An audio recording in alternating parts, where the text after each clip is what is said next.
Hello everybody and welcome to my new series, First Impressions. I'm just going to be showing you quick bits of games and what I think about them and, just if you should get them or not.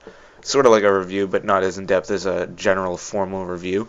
And so first look at is going to be Tropico 4, one of my favorite city builders. So as you can see, I have Modern Times, the one of the big expansion packs for this game, and I've already kind of got my city going here. So I'm just going to tell you basically the basics of it, what I think, and if you should get it or not. So essentially, it's sort of like Sims, but it's not as deep as SimCity. So essentially, with Modern Times, I've upgraded all my normal apartment blocks to these more modern apartment blocks, and I've got some more modern buildings like SWAT HQ and business centers and stuff like that. So anyway, you're a Presidente on a tropical island, and you can choose it to play it as you want. If you can be like the loving person that goes with all of your citizens' demands and everything like that, or if you want to be like the dictator who just fucking kills everybody and militarizes the entire island. So basically, you have your different menus here for buildings and stuff. You have housing, so you get shanties, bunkhouses, country houses, normal houses, tenements, modern apartment block, which is part of the DLC and everything like that, and basically, you have to build those so that you can house people, and then in welfare and economy, you have your medical things, your more futuristic stuff here, like the National Bank and stuff, shopping malls and everything, entertainment, your government sector, so you have your military, your police, your offices that, that aid in developing your island, yard stations that you could post up just in case. Rebel attacks, which I'll discuss a little bit later in the video. Nuclear program, education and media, so like TV and stuff like that. I'll explain what each thing does later on. Food and resources, industry, which is what those food and resources go into to make even bigger dollar amounts by exporting them to other countries. Infrastructure, so like roads, power, water treatment, construction, etc., etc. Tourism, which is big deal. You need tourism probably brings in the most money. Attractions to bring more people in, more luxury attractions, stuff like that. Alright, so basically, I have a lot of housing, but my people probably need more soon. These are basically just like you can, upgrade your banking system, you listen to the people, you do it, and you get rewards and stuff like that. I'm not going to just dismiss these because I don't really have any need for them just yet. So essentially, there's different... Hold on, let me find it. So you have the overlays of the island showing all of the areas where crops are good, where you're most likely to get hit by typhoons and volcanoes and shit like that. You have your almanac, which shows all the people and everything, the different age groups and everything like that. Your economy, so I'm making $206,000 a year, etc., etc. Trade, who you can trade to the most, like USSR, which is my favorite partner, etc. And then you have your island factions, so there's the capitalists, so they're more geared towards the United States. Like if you like the United States more and you export to them more and show them more love, then they'll love you more. The communists, same way with the Russians. Intellectuals, religious, militarists, etc. If you feed to their demands, then they like you more. I usually screw off with the religious, but this time I've been more lenient to them and given them a little bit more than they deserve. Loyalists, for some reason, is down, even though I have a lot of loyalist things that they wanted. I don't even know why they're not liking that right now. Environmentalists, same thing. Like it's not really going to matter for them because like by the end of your island making, it's going to be like this huge metropolis no matter what, or else the game just kind of devolves. So these are the different foreign areas that you can export to and have relations with. Europe, China, Middle East, etc., etc., and U.S. and the USSR. Since it's during like the 50s to the early 2000s, during the actual base gameplay, you can play beyond that if you choose to, but that is when your presidency generally ends, is at 2000, and but of course you can play beyond that, just free roaming, doing whatever you want, save your city, etc., etc. But they can invade you, I believe, if you piss them off enough. That's why I keep it up real good.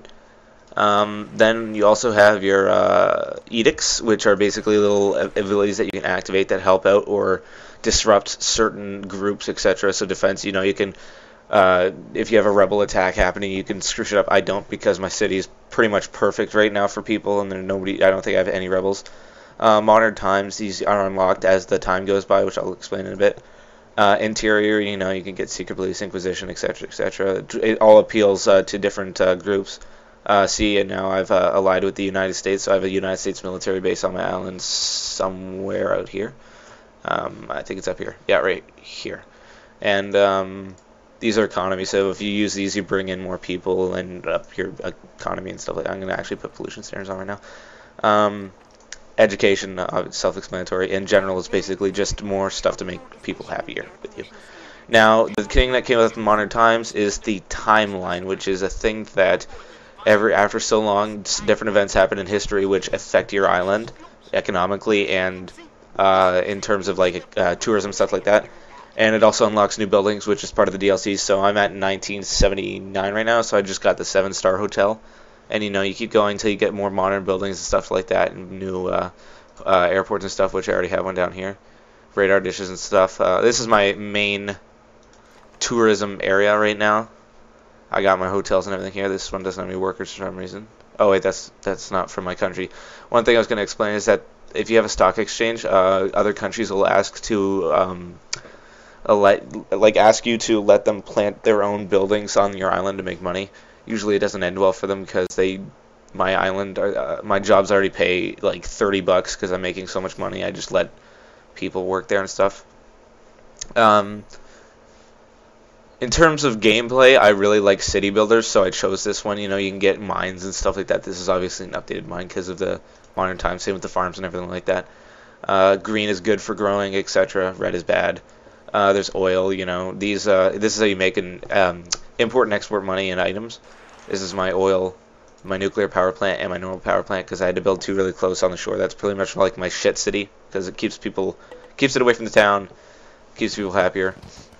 The fireworks is a national day thing, one of the edicts I have on and everything like that, so I got my fire station and everything set up. If you like city builders, get this game. It is very, very fun. Playing the single player is a little bit different than most city builders. You have very fixed objectives, and you move from island to island, helping their local infrastructure improve, but at the same time keeping the people happy, which is extremely difficult. It's not as easy as it sounds. And it's not like SimCity where they're like, oh, we want sewage, you put it in. Because if you put sewage in, it might fuck with some other group, and then they'll get pissed off, become rebels, and attack you, and eventually, possibly, if you don't have a strong enough military or police force, kill your president, and you die, and that's like endgame. And what else do I want to talk about? Sandbox, everything like that. I don't think there's no dedicated multiplayer or anything like that. There's no like SimCity sitting next to each other, join in, fuck with around with that shit or anything like that. Just making any final adjustments to this stuff. Every building has a purpose, educational, justice, and everything like that. Most of the islands are pretty big, so it's very good. That's pretty much it. I mean, there's not much else to this game. You get stuff from your ministers and everything telling you to do stuff, so I'm going to let him keep his job. But, you can hire ministers to handle shit, and it's very fun. Although there's not that many buildings. Like, there's a lot of buildings, but you run out of them pretty quickly because you want to keep your city generalizedly localized to one area. It can get a little bit repetitive, but it is extremely fun. Overall, I give it about a 7.5 out of 10. In terms of city building, it is very good. Not much else I can say for it. There's a lot of cool features. You go through the timetable basically, so like things improve, different events happen, countries start to, demilitarize, the USSR breaks down, and it becomes, just Russia again, and stuff like that. See, like this icon is where it asks you to put shit down. This is like exclamation marks are just like help us do stuff because we're getting pissed off and shit like that. And yeah, so that's pretty much my first impression of this game. See, I made $100,000 just there from my farms and everything like that. And I suggest you get it if you like city building. If you don't already own it, a lot of people do because this is a pretty big game series in terms of city builders. You also get to create your own president if you want to, or you can choose from a historical list like Fidel Castro and Pol Pot and stuff like that. So for sure, go get it if you like this kind of game. If you don't, I suggest you don't go get it. But yeah, have a good one.